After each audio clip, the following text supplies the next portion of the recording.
Hi అండి. Welcome back to our channel. ఇది చూడండి, ఇది మా ఇంట్లో ఇంత దూరం డిఫరెన్స్ ఉన్నాయన్నమాట. మా ఇంటి పక్కల ఒక్క ఇల్లు లేదు. ఇప్పుడు చూపించాను కదా ముందు, అవే 3 ఇల్లు తప్ప ఇంకా ఇల్లే లేవన్నమాట. ఒక 3 ఇయర్స్ బ్యాక్ ఇదే ఇంట్లోనే నేను మా ఆయన మా పాప ముగ్గురమే ఉన్నాము. అప్పట్లో ఫుల్ అంటే ఎవరు వచ్చేవాళ్ళు కాదు. మా ఫ్యామిలీ మా అత్త ఫస్ట్కి ఒకసారి వచ్చిందనమాట, అంతే వదిలేకి. అలా ఉన్న సిచ్యువేషన్ అనమాట. దీంట్లో చాలా స్వీట్ మెమరీస్ అని ఇప్పుడు అనిపిస్తాయి. అప్పట్లో అయితే భలే గొడవలు, అంటే లేట్గా రావడం, మా ఆయన డ్యూటీ చేసి వచ్చే లోపల 11 అట్లా అయ్యేదనమాట. ఇక్కడ మనమైతే అందరితో కలిసి మెలిసి అట్లా ఉంటాము. అక్కడైతే చాలా ఎలా అంటే బాధ చెప్పుకోలేను, అంటే హ్యాపీ అని ఇప్పుడు అనిపిస్తుంది. బాధ చెప్పుకోలేము, ఎవరితో మాట్లాడలేము, మా పాపకు ఇంకా మాటలు రావు, చూసుకోవడము అలా ఉన్నిందనమాట.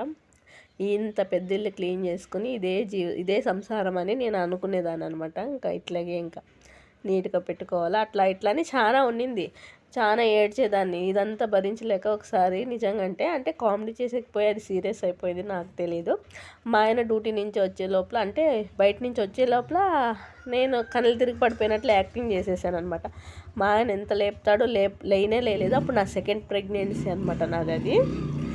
మా ఆయన చాలా భయపడ్డాడు. భయపడిన తర్వాత ఇంకా సరేలే అని ఇంకా ఉన్నించుకోలేదనమాట. ఇంకా పుట్టింటికి తోలుకొని వచ్చేసి ఇక్కడే ఉండిపోయాను. అది ఇంతవరకు మా ఆయనకు తెలియదు.